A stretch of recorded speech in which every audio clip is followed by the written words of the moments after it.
ஓம் சாய்ராம், ஜெய் சாய்ராம். என் அன்பு குழந்தையே, உன்னுடைய கவலையை போக்க நான் உனக்கு ஒரு வேலையை தரப்போகின்றேன்.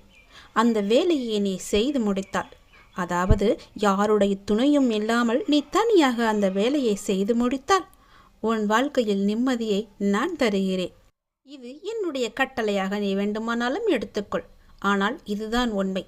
உன் வாழ்க்கையில் நிம்மதி நிலைத்து நிற்க வேண்டுமென்றால் நான் சொல்லும் இந்த வேலையை தனியாகவே செய்து முடிக்க வேண்டும். உன்னுடைய மனதில் இப்போது ஒரு மன வருத்தம் இருக்கின்றது தெரியுமா? அந்த மன வருத்தத்தை எப்படி சரி செய்வது? அந்த மன வருத்தத்தை உண்டாக்கியவர்களுக்கு நான் எப்படி தகுந்த தண்டனை கொடுப்பது? எப்படி சொல்லி அவர்களுக்கு புரிய வைப்பது என்ற பல யோசனைகள் உன் மனதிற்குள்ளே ஓடிக்கொண்டிருக்கிறது. உன் மனதிற்குள் மன வருத்தத்தை தந்தவர்கள் நிச்சயம் அதற்கான பலனை அனுபவிப்பார்கள். அதற்கு நான் பொறுப்பெடுத்துக் கொள்கின்றேன். உன் மனதில் இப்போது உள்ள அந்த மன வருத்தத்தை உனக்கு தந்தவர்கள் அதை பற்றி கண்டு கொள்ளாதவாறு இப்போது அவர்கள் ஆனந்தமாக இருக்கின்றார்கள். அதை நீயும் கண்கூடாக பார்த்து கொண்டிருக்கின்றாய் அல்லவா? நீ கஷ்டப்பட்டு கொண்டு இருப்பதும் அவர்கள் நன்றாக சந்தோஷமாக இருப்பதும் தானே உன்னுடைய மனக்குமரல். எல்லோரும் நன்றாக இருக்கட்டும் என்று உன்னுடைய மனம் சொல்கிறது அவ்வப்போது. இருந்தாலும் உனக்கு துன்பத்தை தந்தவர்கள் இவ்வளவு சந்தோஷமாக இருக்கிறார்கள். எந்த தப்பும் செய்யாத நான் மட்டும் ஏன் இத்தனை கஷ்டங்களையும் துன்பத்தையும் அனுபவிக்க வேண்டும் என்ற உன்னுடைய மனம் எனக்கு தெரிகிறது. தவறு செய்தவருக்கு நிச்சயம் தண்டனை உண்டு. ஆனால் நீதான் தவறு செய்யவில்லையே. பிறகு ஏன் அந்த தவறை நீ உணர்ந்து கொள்ள வேண்டும்? அந்த தண்டனை ஏற்க வேண்டும்? கவலைப்படாதே. அந்த தண்டனைக்கு உரியவர்களை நான் தண்டிக்கிறேன். அதற்கு எப்போது புரிய வைக்க வேண்டுமோ அவர்களை நான் புரிய வைத்துக் கொள்கிறேன் அவர்களுக்கு. அதற்காக நீ செலவிடும் நேரத்தை விட இந்த வருத்தத்திலிருந்து உன்னை மீட்பதற்கு நீ என்ன செய்ய வேண்டும்?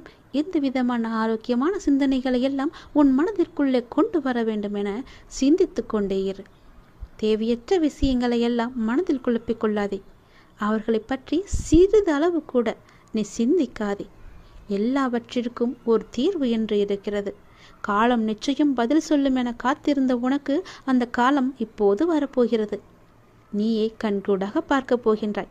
எவ்வளவு சந்தோஷமாக இருந்தார்கள், இப்போது இனி வரும் காலத்தில் எவ்வளவு துன்பங்களை அவர்கள் சந்திக்கப் போகிறார்கள் என்பதை நீயே கண்கூடாக பார்க்க போகின்றாய். அப்போது உன் மனதிற்குள்ளே தோன்றும், என் அப்பாவிடம் நான் சொன்னது நிச்சயம் பழித்து விட்டது. அவருக்கு தேவையான எல்லாவற்றையுமே எனக்கு செய்து கொடுத்து விட்டார். என்னை தண்டித்தவர்களுக்கு அவரை தண்டனையும் வழங்கிவிட்டார்.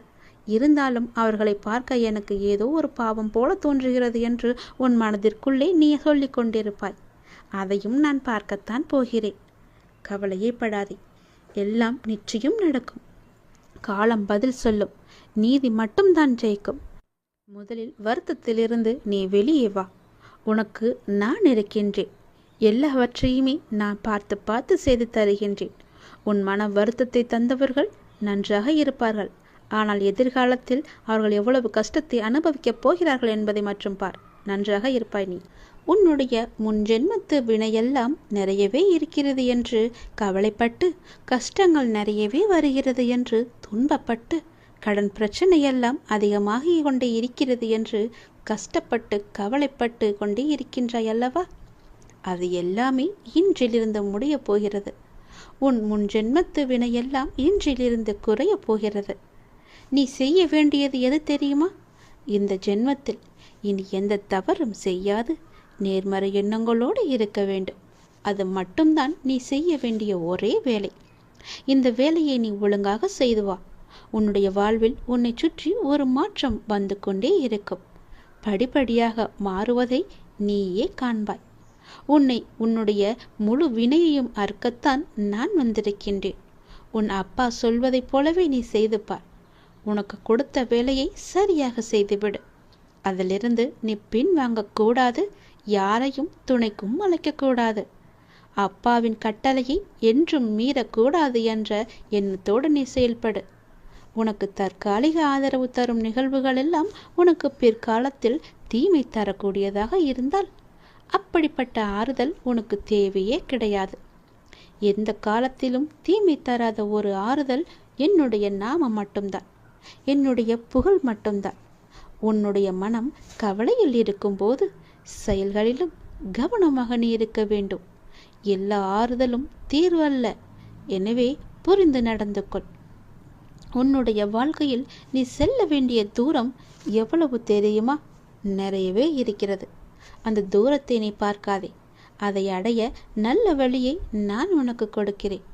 உனக்கு தற்காலிக தீர்வு வேண்டுமா, நிரந்தரமான தீர்வு வேண்டுமா என்று நீயே முடிவு செய்து கொள். உன் அப்பா உனக்காக சொல்வதை அலட்சியப்படுத்தாதே. நீ நிம்மதியாக இருக்க வேண்டும். எதற்காகவும் கலங்கக்கூடாது. நீண்ட நாட்களாகவே நீ என்னிடம் கேட்டுக்கொண்டிருக்கும் உன் பிரார்த்தனையை உன் அப்பா உனக்காக நிறைவேற்றி கொடுக்கப் போகின்றேன். உன்னுடைய துன்பங்களிலிருந்து எல்லாம் உன்னை காப்பாற்றப் போகின்றேன். நீ கேட்ட வரத்தை அப்படியே கூடிய விரைவில் உனக்கு தந்து உன் வாழ்க்கையை மிகவும் அழகாக சிறப்பானதாக நான் மாற்றப் போகின்றேன். நீ நினைச்சது நிச்சயமாகவே உனக்கு நடந்தே தீரும். உன்னுடைய மனக்கவலை என்றுமே நீடிக்காது. அது இன்றே முடியப் போகிறது. ஒரு தீபத்தை ஏற்று உன் மனக்கவலையை நான் போக்கி காமிக்கிறேன். என்னிடம் தீபம் ஏற்றி வழிபட்டு வந்தால் போதும். என்னுடைய நாமத்தை நீ கூறிக்கொண்டிருந்தாலே போதும். எல்லாம் சரி செய்து உன்னுடைய வாழ்க்கையை உன் கையில் ஒப்படைப்பது என்னுடைய கடமை. நிச்சயம் உன் வாழ்க்கை உன் கையில் கிடைக்கும். கேட்ட வரம் இது உனக்கு. இதுவரை தேய்பிறையாக இருந்த உன்னுடைய வாழ்க்கை இனி வளர்ப்பிறையாக ஏற்றம் பெறப்போகிறது. அடிமேல் அடியாயிருந்த உன்னுடைய துன்பங்கள் எல்லாம் மாறி நீ எடுத்து வைக்கும் ஒவ்வொரு அடியும் மகிழ்ச்சியான ஒன்றிற்கு வழிகாட்டப் போகிறது. இனி எல்லாமே உனக்கு நல்லதாக நடக்கப் போகிறது. எப்போது என்று தானே கேட்கின்றாய்? வரும் அமாவாசையிலிருந்து வளர்ப்பிறை ஆரம்பிக்கும் அல்லவா? அது போலவே உன்னுடைய வாழ்விலும் வளர்யோற்றம்தான். வளர்ப்பிறை ஏற்றமாக இருக்கப் போகிறது. உன்னுடைய வாழ்வில் தேய்பிறை எல்லாம் முடிந்து சந்தோஷம் உன் வாழ்வில் வளர்ச்சி அடையப் போகிறது. அந்த விதி என்னை வீழ்த்த நினைத்தாலும் உன் அப்பா நான் இருக்கின்றேன். உன்னை ஒருபோதும் கைவிட மாட்டேன்.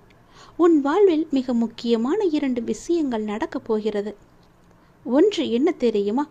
நீ எதற்காக இந்த பிறவி எடுத்து வந்தாயோ அந்த நோக்கத்தை நோக்கி உன்னுடைய பயணம் ஆரம்பமாக போகிறது கண்மணி. இரண்டாவது, உன்னுடைய மிக முக்கியமான கர்ம வினை ஒன்று தீரப்போகின்றது. இது தீர்வது உனக்கு எப்படி தெரியும் என்றால், உனக்கு துன்பம் தந்து கொண்டிருந்த ஒன்றிலிருந்து துன்பம் குறைவதை நீ காணப்போகின்றாய். அதிலிருந்து உன்னுடைய மனமானது அமைதி அடைவதை நீ உணரப் போகின்றாய். இந்த 2 நிகழ்வுகளால் நீ மகிழ்ச்சியின் பாதையில் பயணிக்கப் போகின்றாய். இது உன் வாழ்க்கைக்கு மிகவும் முக்கியமானது. எங்கு போனாலும் நான் இருக்கின்றேன் உனக்கு. மனக்கவலை உனக்கு எதுக்கு? கவலை என்று என்னை நோக்கி வந்து விட்டாய். என்னை எப்போதும் அப்பா என்று அழைத்து கொண்டிருக்கின்றாய். கண்ணோடியில் உன்னை வந்து நான் காத்தருள்வேன். எப்போது வேண்டுமானாலும் என்னை கூப்பிடு. எதிர்பார்த்தது உனக்கு நடக்காத வரை உன்னுடைய வாழ்க்கை ஏமாற்றமாகத்தான் இருக்கும். ஏன் எதிர்பார்த்து காத்து கொண்டிருக்கின்றாய்? எதிர்பார்க்காதே. போகிற போக்கில் போகட்டும், வரும் வழியில் வரட்டும் என்று விட்டுவிடு. அது தானாக நடக்கும். நீ எதிர்பார்த்தால்தான் உனக்கு நிம்மதி தொலையும். எதிர்பார்க்காமல் உன்னுடைய வேலையை நீ செய்து வா. அது உனக்கு எவ்வளவு நிம்மதியை தரும், ஆனந்தத்தை தரும் என்று. நீ எதிர்பார்க்கத்தான் உன்னுடைய நிம்மதி அங்கு தொலைந்து கொண்டிருக்கிறது என்பதை நீ உணர வேண்டும். எதையும் எதிர்பார்க்காதே. உனக்கு நடக்க வேண்டியது நிச்சயமாக நல்லதாகவே நடக்கும்.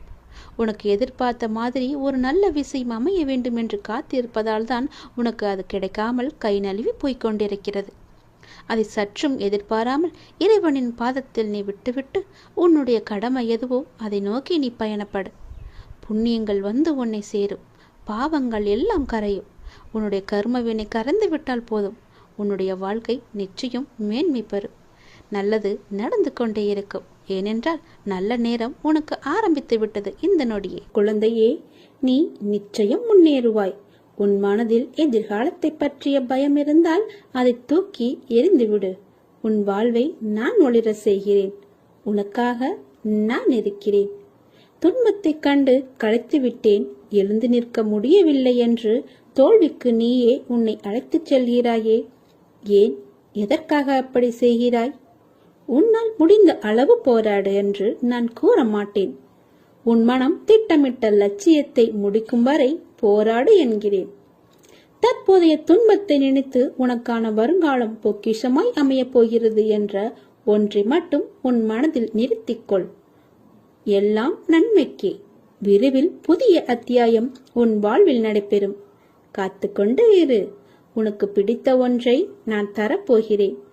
உன்னை கேலியாக பேசுகிறார்கள், உனக்கான மரியாதை கொடுக்கவில்லை என்று நீ வருந்துகிறாய். எல்லாவற்றிற்கும் நிச்சயம் காலம் பதில் சொல்லும். உன்னுடன் நான் இருக்கிறேன். உன்னை ஒருபோதும் நான் தாழ்ந்து போகும்படியோ கை ஏந்தவோ நான் விட மாட்டேன். இது என்னுடைய வாக்கு. வாழ்க்கையில் இன்னும் எத்தனை நாட்கள் நீ மெழுகுவர்த்தியாய் இருக்கப் போகிறாய்? மற்றவர்களுக்காக மட்டுமே நீ கரைகிறாயே. உன் வழிகள் உனக்கு பெரிதாக தெரியவில்லையா? நீ உன்னை அந்த நிலைக்கு ஆக்கியவர்களிடம் மீண்டும் அதே போல நீ பேசி பழகுகிறாயே. அவர்கள் உன்னை காயப்படுத்தினாலும் அவர்களுக்காக பாவப்படுகிறாய். உன் அன்பு அவ்வளவு வலிமை வாய்ந்தது என்பதை அவர்கள் உணரவில்லை. உண்மையை நீ உணர்ந்தால் நிச்சயம் உன்னை நான் அலட்சியப்படுத்தி இருக்க மாட்டார்கள். அடிமேல் அடிபட்டு இன்று உன் மனம் தாங்கும் சக்தியை எல்லாம் இழந்துவிட்டது. ஒட்டுமொத்த வழியும் இன்று ஒரே இடத்தில் சங்கமித்து உன்னை ரணப்படுத்தி உனக்காக நீ வாழும் நேரங்களை நிராகரிக்கச் செய்கிறது. அவர்களுக்காக அவ்வளவு யோசிக்கிறாய். கொஞ்சம் உனக்காக யோசி. நீ அன்பு கொண்டவர்கள் உன்னை காயப்படுத்தி விட்டார்கள் என்று உன் மனதை ரணப்படுத்திக் கொண்டிருக்கிறாய். ஆனால் என் பிள்ளை, நீ உன் ரணங்களை பார்த்து என் மனம் வெந்து போகிறது. கர்ம வினைகள் ஒருவருடைய வாழ்க்கையில் அவர்களை மட்டுமே வைத்து நடக்க வைப்பது இல்லை. அதை நீ அனுபவிக்க வேண்டும் என்றால் இன்னொருவர் மூலம் கூட நடக்கும். உனக்கு ஒருவர் கஷ்டங்களை கொடுத்தால் அவர்களை குறை கூறாதே. உனக்கு உன் கர்ம வினையை போக்கி உனக்கு வாழ்க்கையை உணர்த்துகிறார் என்பதை நினைவில் கொள். இப்படி ரணங்களை அனுபவித்த உன் மனம் பொறுமை இழந்து எதற்கெடுத்தாலும் கோபம், எரிச்சல் என்று உன் தன்மையை மாற செய்யவிட்டது. அதை சரி செய்ய உனக்காக நான் உள்ளேன். உன் தன்மை என்றும் மாறாது. நீ நீயாக நிம்மதியான சூழ்நிலையில் வாழ வைப்பேன். இது என்னுடைய சத்திய வாக்கு. என் குழந்தையின் வாக்கை காப்பாற்ற நான் அதை நிச்சயம் செய்வேன். ஒன்றை மட்டும் நினைவில் வைத்துக்கொள். வெளிச்சம் இருக்கும் மெழுகுவர்த்தியை ஏற்றினால் அதற்கு அந்த இடத்தில் மதிப்பு இல்லை. வீணாக அது தன்னையே உருக்கிக் கொள்ளும். எவர் உன் துணை வேண்டுமென்று உன்னிடத்திற்கு உன்னை அன்புடன் நோக்கி வருகிறார்களோ அவர்களுக்கு மட்டும் நீ மெழுகுவர்த்தியாய் இருந்தால் போதும். மெழுகுவர்த்தியின் மதிப்பு இருட்டில்தான் தெரியும். அதை போலத்தான் துன்பம் என்ற இருள் எவருக்கு உள்ளதோ அவர்களுக்கு அந்த நேரத்தில்தான் உன்னுடைய மதிப்பு தெரியும். நிச்சயம் உன் அன்பை அலட்சியம் செய்தவர்களுக்கு நிச்சயம் உன்னை யார் என்று நான் புரிய வைப்பேன். அதற்காக நீயும் அவர்களை அலட்சியப்படுத்தி விடாதே. அமைதியாக பொறுமையுடன் சகித்துக் கொண்டே இரு. அதற்கான கூலியை நான் தருகிறேன். அதை நான் செய்கிறேன். எவனொருவன் பக்தியுடன் முழு உள்ளத்தையும் என்னிடத்தில் வைக்கிறானோ அவனது தேகம் மற்றும் ஆத்மாவிற்கு எந்த ஆபத்தும் வராது என்பதை நான் அவனுக்கு வாக்குறுதியாக தருகிறேன். நீ அவமானம் படும் போது அவதாரம் எடுக்க வேண்டும்.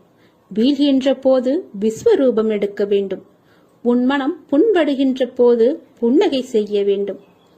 வாதாடுவதை விட்டுவிட்டு நீ வாழ்ந்து காட்ட வேண்டும். அனைவருக்கும் முன்பும் நீ நிச்சயம் உயர வேண்டும். உன்னை யாரெல்லாம் தூற்றினார்களோ அவர்கள் கண்ணெதிரே நீ நன்றாக வாழ்ந்து காட்ட வேண்டும் அல்லவா? அதற்காகத்தான் நான் உன் கூடவே எப்பொழுதும் இருக்கிறேன். நிச்சயம் நான் உன்னை உயர்த்துவேன். எதற்காகவும் கலங்காமல் சந்தோஷமாக இரு. உன்னுடன் நான் இருக்கேன். சாயிருக்க பயமேன். ஓம் சாய்ராம். ஜெய் சாய்ராம். நீ உன்னுடைய லட்சியத்தை அடையும்படி நானே செய்கிறேன். உனது எண்ணங்கள் அனைத்துமே தவறாக நடக்கிறது, என்ன செய்வது என்று யோசிக்காத. நீ அனைத்துமே மாறும். எதிலுமே நிதானமாக யோசித்து செயல்படு. அவசரப்படாம செயல்படு. நிச்சயமா உனக்கு வெற்றி கிட்டும். உன் வாழ்க்கையில நடக்கின்ற எல்லாமே உன் கர்ம வினைகளின் படிதானே நடக்கிறது. அப்படி இருக்கும்போது நீ துயரங்களை எதிர்கொண்டுதானே ஆகணும். உன் கர்ம பந்தத்திலிருந்து விருந்து விடுபட உன்னால் முடிந்த அளவு நீ பிறருக்கு நன்மை செய்ய. உன்னிடம் உதவிக்கு வருபவர்களை நீ உதாசீனப்படுத்தாத. உன்னால் எவ்வளவு முடியுமோ அவ்வளவு உதவி செய். ஏதோ என்னால் முடிந்தது என்று சொல்லி செயல்படு. நீ இப்போது செய்யும் தான தர்மம் உன்னை இக்கட்டான சூழ்நிலையை நிச்சயமாக உன்னை கை கொடுத்து காப்பாற்றும். வாழ்க்கையில் இன்பமும் துன்பமும் அவரவர் கையில் தான் இருக்குது. அவரவர் வாழ்க்கையில் தான் இருக்குது. அவரவர் கையாளும் வகையில் தான் அவருடைய வாழ்க்கையே இருக்குது. எல்லாமே அவருடைய கையாளும் விதத்தில் தான் எல்லாமே மாறுபடும். மற்றவர்கள் எல்லாம் நிம்மதியாக சந்தோஷமாக இருக்காங்களே, நான் மட்டும் எவ்வளவு துயரங்களை எதிர்கொண்டு வந்திருக்குன்னு புலம்பாத. இன்னமும் நான் கஷ்டப்பட்டுக்கிட்டு இருக்குன்னே என் துன்பம் விடாதான்னு புலம்பாத. அது எதிர்மறை எண்ணத்தை உனக்குள்ளே கொண்டு வந்துட்டு. அதனால் அந்த எண்ணத்தை எல்லாமே விட்டுடு. உண்மை அது கிடையாது. அவரவர் வாழ்க்கையின் உள்ளே போய் பார்த்தாதான் அவங்க என்னென்ன துன்பங்களை துயரங்களை அவங்க சுமக்கிறாங்கன்னு தெரிய வரும். பொறுமையையும் நம்பிக்கையும் எந்த சூழ்நிலையும் கைவிடவே கூடாது. அதுதான் நம்மளை காப்பாற்றும். உன்னை விட்டு யார் விலகினாலும் பரவாயில்ல, கவலையப்படாத. எல்லாமே நன்மைக்குன்னு எடுத்துக்கோ. நீ மென்மேலும் வளர்ச்சி அடைந்து நல்லபடியாக வாழ்வ. உன்னுடைய வாழ்க்கையில் எல்லா செல்வங்களும் பெற்று மகிழ்ச்சியாக வாழ போகிற காலம் ரொம்ப தூரத்தில் இல்லை. எல்லாமே உன் கை கூடி வரப்போகுது. நீ செல்வ செழிப்போட சந்தோஷமாக இருக்க போகிற. எல்லாமே உன்னை வந்து சேர்ந்துக்கிட்டே இருக்கு. அதை உன் சாயப்பாவே நான் தரப்போகிறேன். இது என்னுடைய சத்திய வாக்கு. ஒரு முறை நீ என்னிடம் வந்துட்டனா உன்னை நான் இருக கைப்பிடிச்சிக்குவேன். நீயே விலகி போனாலும் உன் கையை நான் விடவே மாட்டேன். இறுகமாக பிடிச்சிக்குவேன். நான் உன்னை விடாமல் கைப்பிடிச்சு காப்பாற்றுவேன். நீ என்னை வெறுத்து போனாலும் பரவாயில்ல, உன்னை விட்டு நான் விலகி போகவே மாட்டேன். உனக்கு முன்னாலும் பின்னாலும் எப்போதுமே உன் அப்பா துணை இருக்கும். நீ என்ன செஞ்சாலுமே அதோட அப்பாவுடைய செயலும் இருக்கும். எல்லாம் நம்பிக்கையோட செய். நீ என் மேலே வச்சிய நம்பிக்கை என்றைக்குமே வீண் போகாது. உன் நம்பிக்கையை நான் காப்பாற்றுறேன். எல்லாமே உனக்கு நல்லதாக அமையும்படி நான் செஞ்சு தரேன். என்னுடைய வார்த்தையை நம்பு. இது என்னுடைய சத்திய வாக்கு. நீ எப்போதுமே நல்லாவே இருப்ப. நீ நினச்ச காரியம் எல்லாமே கைகூடி வரும் நேரம் இது. நீ சந்தோஷமாயிரு. என் சொல்படி நடந்து கொள். உனக்கு துணை இருக்க. இந்த முக்கணிகளில் ஒன்றை தொட்டு நீ இதை கேட்க வந்திருக்கின்றாய். அப்போது உனக்கு எப்படி நல்ல செய்தி சொல்லாமல் நான் இருப்பேன்? இனி உன் வாழ்வில் பல நல்லதுகள் நடக்க இருக்கின்றது. இனி எல்லாமே நல்லதாக மட்டுமே நடக்கப் போகிறது. மனதில் குழப்பத்தோடு இருப்பதால் செய்யும் எல்லா செயலிலும் உனக்கு கவனம் செலுத்துவதாக நினைத்து கொண்டு நீ கவனமின்றி எல்லாவற்றையும் இதுவரை நீ இழந்திருக்கின்றாய். சரிதானே? எந்த சூழ்நிலையாயினும் அதிலுள்ள நல்லதை மட்டுமே பார்க்கும் பழக்கத்தையும் பக்குவத்தையும் நீ வளர்த்து கொண்டிருக்கின்றாய். அப்பொழுதுதான் உன்னால் எவ்வளவு கடினமான சூழலையெல்லாம் எதிர்கொள்ள முடியும் என்று உன்னை நீயே ஆராய்ந்திருக்கின்றாய். ஒன்றை மட்டும் நீ புரிந்து கொள். இவ்வுலக வாழ்க்கையில் நடக்கும் நிகழ்வுகள் அனைத்துமே ஏதாவது ஒரு காரணத்திற்காக மட்டும்தானே நடக்கின்றது. அது போலத்தான் இதுவரை உனக்கு நடந்தது எல்லாமே ஒரு காரணத்திற்காகத்தான். அதில் நீ அலசி ஆராய்ந்து அதற்கான காரணத்தை தேடாதே. அது உனக்கு நல்லதுமல்ல. உன் நிம்மதிக்கும் அது நல்லதல்ல. அதில் நீ மட்டும் விதிவிலக்கும் அல்ல. உன் வாழ்க்கையில் நடக்கும் நிகழ்வுகள் அனைத்துமே உன் இறந்த கால வாழ்விலோ அல்லது முன் ஜென்மத்திலோ நீ விதைத்த செயல்களின் விளைச்சல்கள். அதைத்தான் நீ இப்போது அறுவடை செய்து கொண்டிருக்கிறாய்.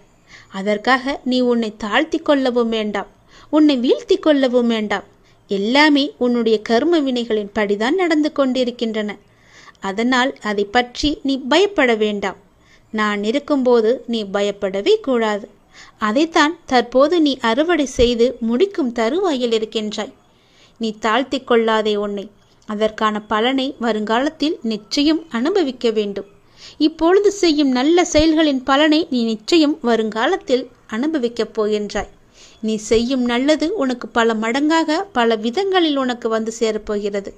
அதனால்தான் நான் உனக்கு அடிக்கடி கூறுவது, எல்லோருக்கும் உன்னால் முடிந்த உதவிகளை செய் என்று. எந்த எதிர்பார்ப்பும் இல்லாமல் பிறருக்கு செய் என்று. நீ உன் மனதால் யாரையும் திட்டக்கூடாது, யாரையும் சபிக்கக்கூடாது, யாரையும் கெடுதல் நினைக்கும்படி சொல்லவும் கூடாது, கெடுதல் நினைக்கவும் கூடாது. நீ எதை செய்கின்றாயோ அதுவே உன்னை வந்து பல மடங்காக சேரும். அதற்காக எனக்கு தீங்கு துரோகம் இழைத்தவர்கள் என்ன செய்ய என்று நீ என்னை பார்த்து கேட்பது எனக்கு புரிகிறது.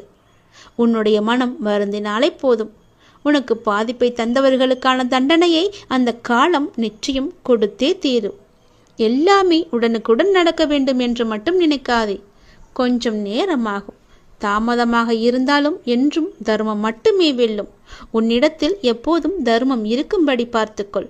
எனவே எந்த நேரத்திலும் நேர்மறையாக சிந்திக்கவும் செயல்படவும் இன்றிலிருந்து தொடங்கு.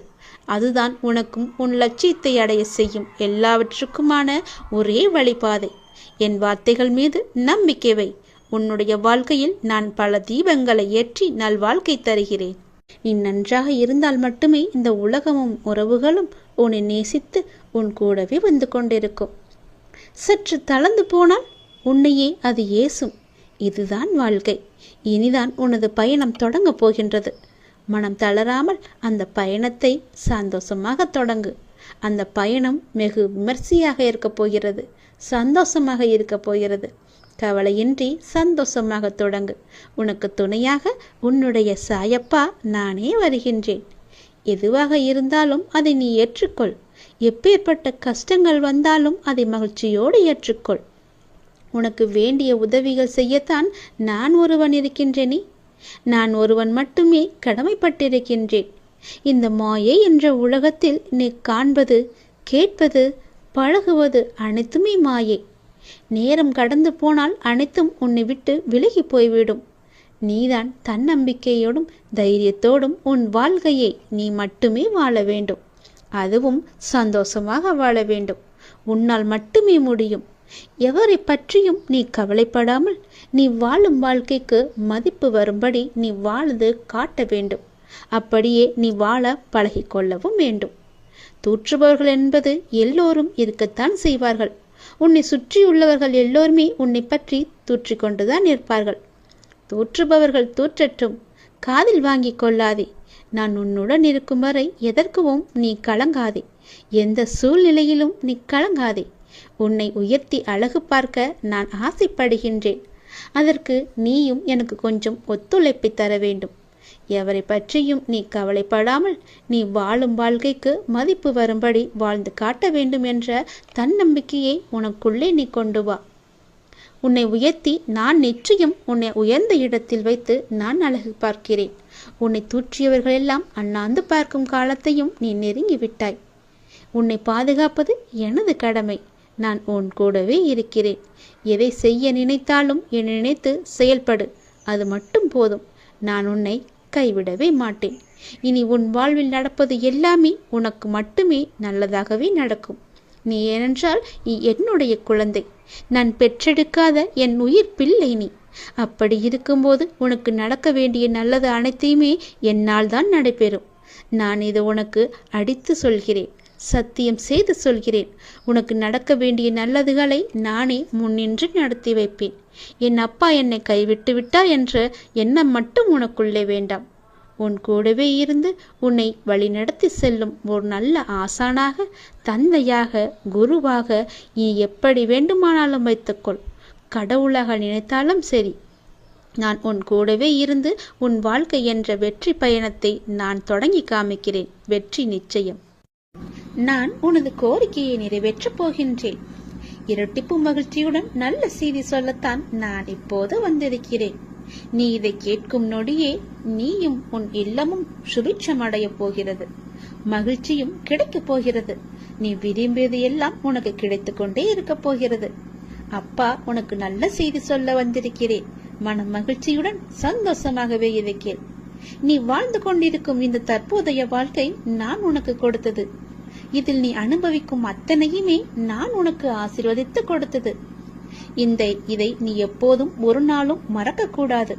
இதை நீ புரிந்து கொண்டால் மறுகணமே உனது கண்கள் முன்பு நான் தோன்றுவேன். நம்பிக்கையோடு இதை நீ ஏற்றுக்கொண்டால் மட்டுமே இது சாத்தியமாகும். உன்னை தேடி உனது இல்லம் நாடி உன்னுடன் சேர்ந்து சாப்பிடுவதற்கு நான் வந்து கொண்டே இருக்கின்றேன். எனக்கு பிடித்த உணவை தயார் செய்து வை. உன் வீட்டில் வந்து தங்கி அதை நான் உண்ண போகின்றேன். உன்னை நீ தயார்படுத்திக் கொள். எனது பரிபூரண ஆசீர்வாதம் உனக்கு கிடைக்கப் போகின்றது. அளவில்லாத மகிழ்ச்சி உனக்கு கிடைக்கப் போகின்றது. எனது காலடி படும் நேரம் உன்னுடைய வீடும் நீயும் சுபிட்சம் அடைய போகின்றாய். இதுவரை இல்லாத அளவு பெருமளவு இரட்டிப்பு மகிழ்ச்சியுடன் நீ சந்தோஷமாகவே வாழப் போகின்றாய். நீ என்னிடத்தில் வைத்த கோரிக்கைகள் எதுவாக இருந்தாலும் அது நிச்சயம் நிறைவேறப் போகின்றது. நீ விரும்பியது எல்லாமே உனக்கு கிடைக்கப் போகின்றது. உன்னை பார்த்து ஏளனமாக சிரித்தவர்கள் எல்லாம் உன்னை பார்த்து வியக்கும் வண்ணம் நான் உன்னை உயர்த்தி வாழ வைக்கப் போகின்றேன். நடப்பது, இனி நடக்கப் போவது, இதுவரை நடந்தது எல்லாமே என்னுடைய அனுகிரகத்தால் தானே, என்னுடைய துணையால் தானே, என்னுடைய லீலைகள் தானே. அப்படி இருக்கும்போது இனி நடப்பதும் நீ நடந்து கொண்டு இருப்பதும் எல்லாமே என்னுடைய நன்மைகளாக மட்டுமே உனக்கு இருக்கும். நடத்தியதும் நடத்த போவதும் நீ நடப்பவை அனைத்துமே நன்மை தருவதாக மட்டுமே இருக்கும். நம்பிக்கை உன்னிடத்தில் தொடங்கும் போது உன்னை நோக்கி துன்பம் வரவே செய்யாது. என் மீதான நம்பிக்கையை நீ வலுப்படுத்த அந்த துன்பமானது உன்னை கண்டு ஓடோடிவிடும். நீ எப்போதெல்லாம் என் நாமத்தை நீ சொல்லிக் கொண்டே இருக்கின்றாயோ, நம்பிக்கையோடு என்னை நினைத்து உன் வீட்டில் தேவம் ஏற்றுகிறாயோ, அந்த நொடியே உன் வீடு சுபிட்சம் அடையும். என் காலடி உன் வீட்டில் பட்ட உடனே உனக்கான நல்ல நல்ல மாறுதல்கள் எல்லாம் ஒன்றின் பின் ஒன்றாக நடக்கத் தொடங்கும். உன் வீடு முழுவதும் தீப ஒளியாக நான் காட்சி தருவேன். உன் வீடு சுபிட்சம் அடைய நான் உன் இல்லத்திலேயே தங்கப் போகிறேன்.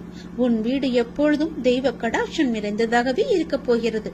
நீ கேட்ட செல்வங்களுடன் உன் இல்லத்தில் வந்து நான் தங்கப் போகிறேன். எனக்காக உணவு பரிமாற நீ தயாராக இரு. எனக்கு வேண்டிய உணவை சமைத்து வை. நான் வந்து சாப்பிடுகிறேன். எல்லாமே உனக்கு நல்லதாகவே நடக்கும்.